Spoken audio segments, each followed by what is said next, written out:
శివపురాణం ఎన్నో విశేషాల సమాహారం. ఈ శివపురాణంలో త్రివేణి సంగమ విశేషాలని ఎలా ప్రస్తావించారు? శివపురాణం అనేటువంటిది అనేక ఆధ్యాత్మిక విశేషాలకి నెలవు. ఎన్నెన్నో ధర్మ సందేహాల్ని చక్కగా ఆ విద్యేశ్వర సంహిత ఇలాంటి అధ్యాయాలు మనకి ఆ శివపురాణంలో ఉన్నటువంటివి తీరుస్తాయి. సరే, మన ప్రస్తుత విషయానికి వస్తే త్రివేణి సంగమం, అందులో స్నానం చేస్తే చాలా గొప్ప ఫలితం కలుగుతుందని మనకుంది. మరి ముసలి వాళ్ళు కొంతమంది ఉంటారు, త్రివేణి సంగమానికి ఆ కుంభమేళకి ఇలాంటివి వెళ్ళలేనటువంటి వాళ్ళు ఉంటారు.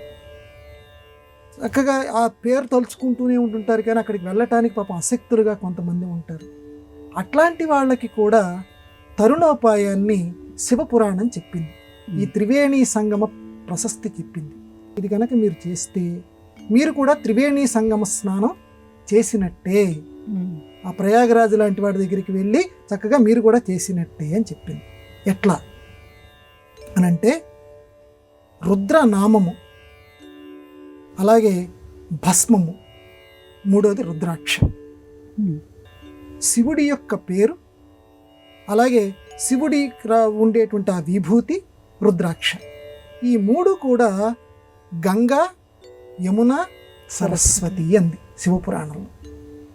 అంటే శివనామాన్ని గనక నువ్వు ఉచ్చరిస్తే గంగా నదితోటి సమానంట శివపురాణంలో చెప్పిన మాట. అట్లాగే భస్మం ఏదైతే ఉందో దాన్ని గనక నువ్వు గనక రాసుకుంటూ ఉంటే యమునతోటి సమానం, అది యమునతో సమానం అయిందని చెప్పింది. అట్లాగే మూడోది రుద్రాక్ష.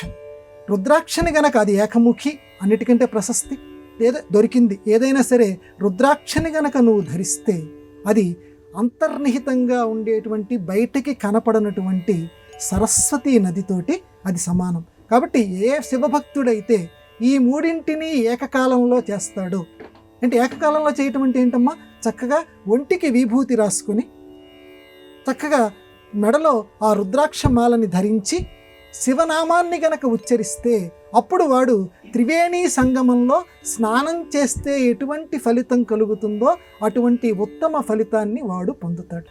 ఎంత సులభంగా చెప్పిందో చూడండి. అంత దూరం వెళ్ళలేనటువంటి వాళ్ళు, చెయ్యాలి అనే తపనతో ఉండేటువంటి వాళ్ళకి చక్కటి పరిష్కార మార్గం ఇది. దగ్గర ఎవరైనా ఎంత ఓపిక లేని వాళ్ళైనా ఆ విభూతి దగ్గరగానే ఉంటుంది. రుద్రాక్ష ఏదో ఒకటి సంపాదించండి, మెడలో వేసుకోండి, విభూతి రాసుకోండి, శివాని ఒక్కసారి అనండి, త్రివేణి సంగమ స్నాన ఫలితం మీకు లభిస్తుంది. కాబట్టి అందరూ కూడా దీన్ని ఆచరించి ఆ శివనామాన్ని మళ్ళీ ఎలా పడితే అలా ఉచ్చరించడం కాదు.